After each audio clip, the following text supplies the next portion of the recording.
As more and more people have been talking about this ChatGPT thing recently, and even musicians and friends and some of our members have caught the fever, I've decided to have a detailed look at this thing. And what could be better than having an interview with it? Let's see what ChatGPT will come up with.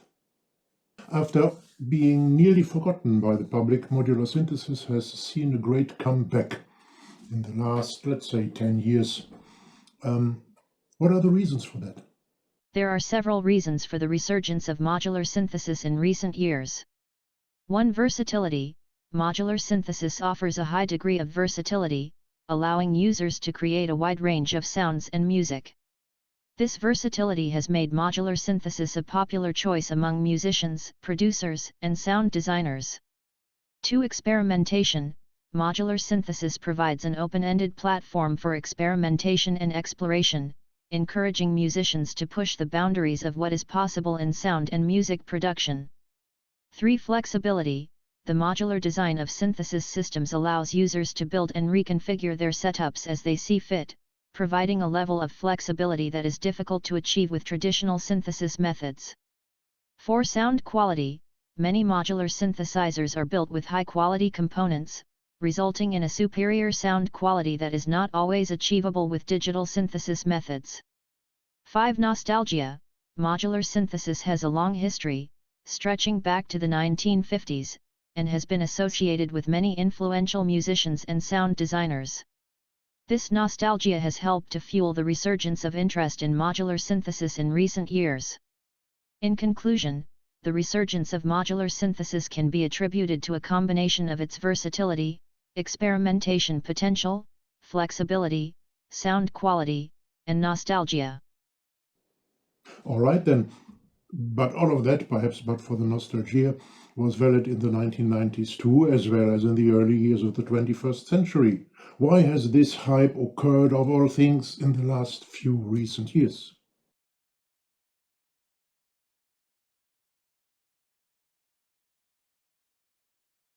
There are several reasons for the recent resurgence in popularity of modular synthesis. 1. Technological advancements. Recent advancements in technology have made modular synthesis more accessible and affordable for a wider range of people. This has allowed more people to experience the joys of modular synthesis and has opened up new possibilities for creative expression. 2. Increased interest in electronic music. With the growth of electronic music as a genre, more people have become interested in the tools and techniques used to produce electronic music. Modular synthesis is an important part of this, and as more people have become interested in electronic music, more people have also become interested in modular synthesis. 3. The DIY culture. The recent rise of the DIY culture has also contributed to the resurgence in popularity of modular synthesis. People are increasingly interested in building their own tools and instruments, and modular synthesis is a perfect fit for this type of experimentation and creativity. 4. Nostalgia. Some people have a nostalgic attachment to modular synthesis, and have rediscovered the joys of modular synthesis after many years of not using it. This has helped to drive renewed interest in modular synthesis.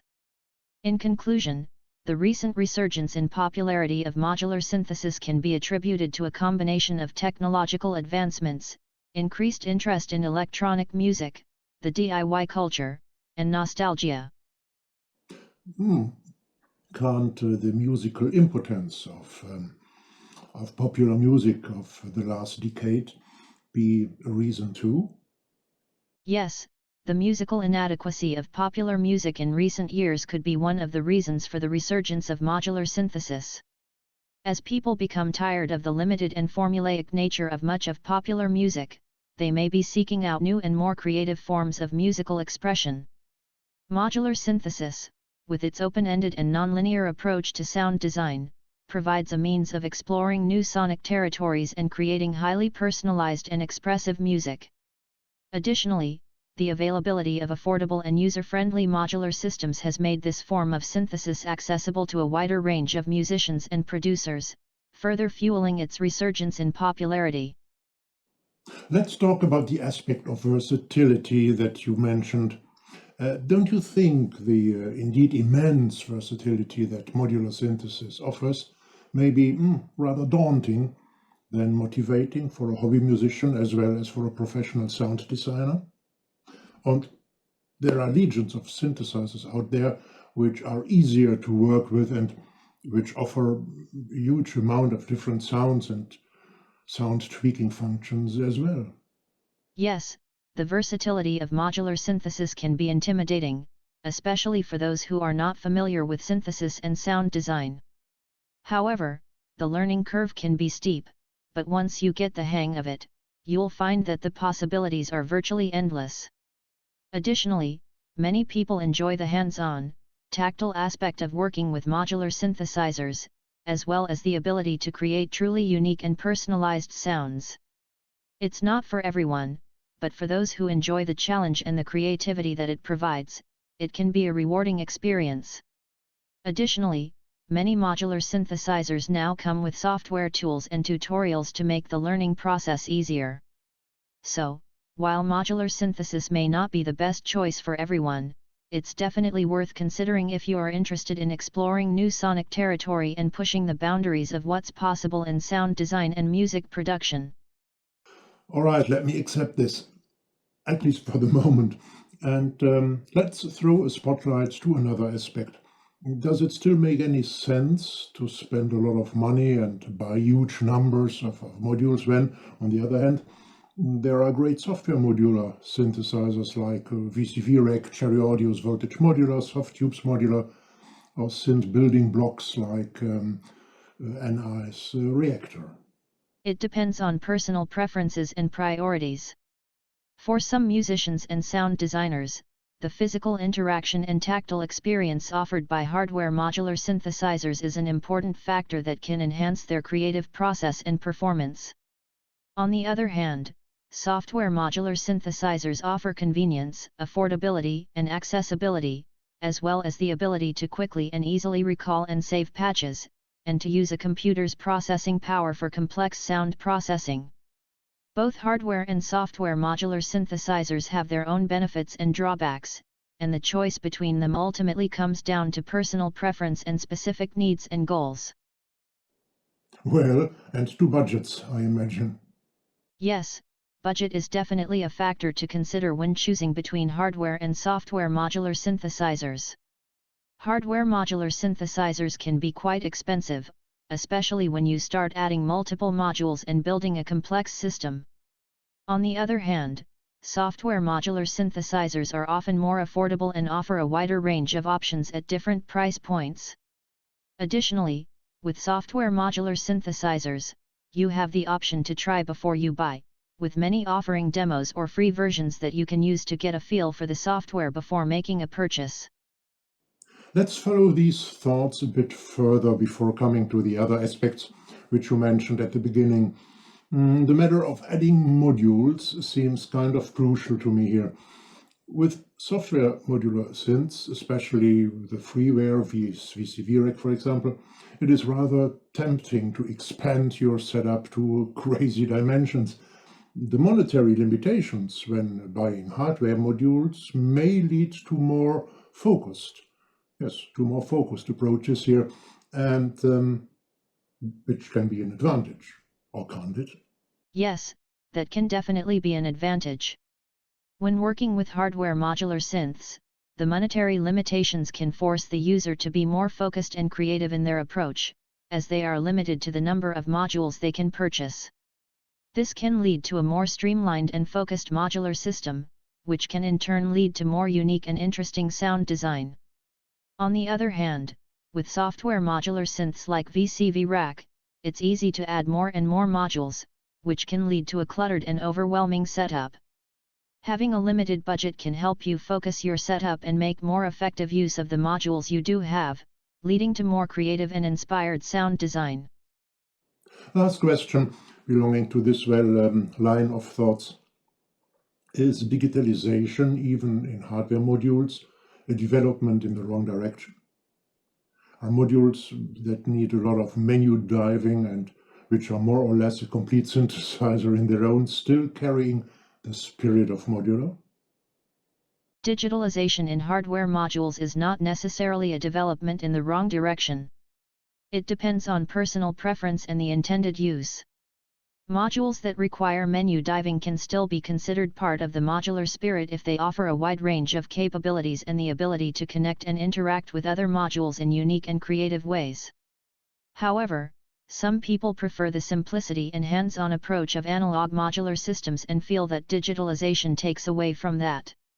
Ultimately, the choice between analog and digital modular systems is a matter of personal preference and intended use. Well, back to your first statements. Experimentation and pushing boundaries.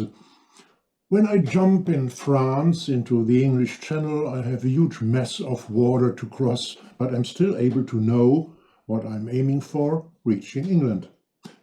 It's a big task, but the aim is clear. When I'm thrown into the middle of the Pacific Ocean, I don't even know where I am. Isn't starting with modular synthesis a bit like being thrown into the Pacific Ocean? Without orientation, without an at last, or at least vague target to go to? Starting with modular synthesis can certainly be intimidating and overwhelming, especially with the vast array of modules and possibilities available. However, having a clear goal or idea in mind can help to focus the experimentation and exploration process. Many modular enthusiasts find it helpful to start with a specific project or musical idea in mind, and then gradually expand their setup as their knowledge and skills develop. Additionally, there are many resources available, such as online forums, tutorials, and workshops, that can provide guidance and support for those starting with modular synthesis. The key is to approach it with an open mind, a willingness to experiment, and a desire to push the boundaries of what is possible with sound. I see. But even these resources are not easy to evaluate and partly of rather doubtful quality. But well, so you see having a clear goal or certain project in mind as an important and perhaps life-saving strategy here? Yes, having a clear goal or a specific project in mind can be helpful in making the most of modular synthesis. Having a clear direction can help to focus your experimentation and ensure that you are using the resources available to you effectively. It can also help you to make the most of your investment, by ensuring that you are buying modules that are relevant to your needs, and that you are using them in ways that support your overall objectives. About sound quality now. Why do you think that modular synthesizer systems deliver a better sound quality than desktop synths? Modular synthesizer systems are often thought to deliver better sound quality compared to desktop synths due to several factors. 1. Analog circuitry. Modular synths use analog circuitry, which can produce warm, organic, and authentic sounds compared to digital circuitry used in desktop synths. 2. Signal routing flexibility. Modular synths offer greater flexibility in terms of signal routing, which can result in unique and complex soundscapes that are hard to achieve with desktop synths. 3. The patching concept. The patching concept of modular synths allows for the creation of unique signal processing chains, which can result in distinctive and dynamic sounds. 4. The use of voltage control.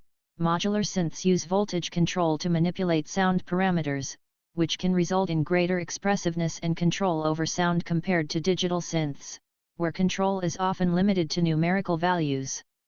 However, it's important to note that sound quality is subjective and depends on various factors, including the individual's preferences, the specific modules and desktop synths used, and the type of sound being produced.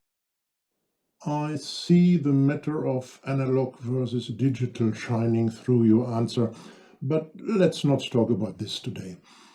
And even desktop synths use voltage controller. Anyway, let's get practical.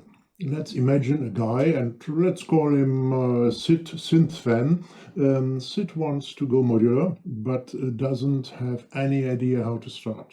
Can you help him? Sure. If Sid Synthfan wants to start with modular synthesis, here are a few practical tips that might help. 1. Start small. Don't try to buy all the modules at once. Start with a small setup and then add modules as you go along. To familiarize yourself with basic concepts, before buying any modules, it's a good idea to understand the basics of voltage control, signal routing, and sound synthesis. 3. Read reviews and watch tutorials. There are many resources available online that can help you get started with modular synthesis. Read reviews, watch tutorials, and find out what other people have to say about the modules you're interested in. 4. Get to know the community. Modular synthesis has a passionate and supportive community, so get involved and ask questions. 5. Experiment. The beauty of modular synthesis is that there are no rules, so don't be afraid to experiment and see what kind of sounds you can create. 6. Plan your system. Before you start buying modules, it's a good idea to plan out your system and think about what kind of sounds you want to create. 7. Start with a power supply and a case. Once you have a basic understanding of modular synthesis, start by buying a power supply and a case. These are the backbone of your system, and you can then add modules as you go along. 8. Get a beginner-friendly module. Consider starting with a module that's easy to use, such as an oscillator, filter, or envelope generator.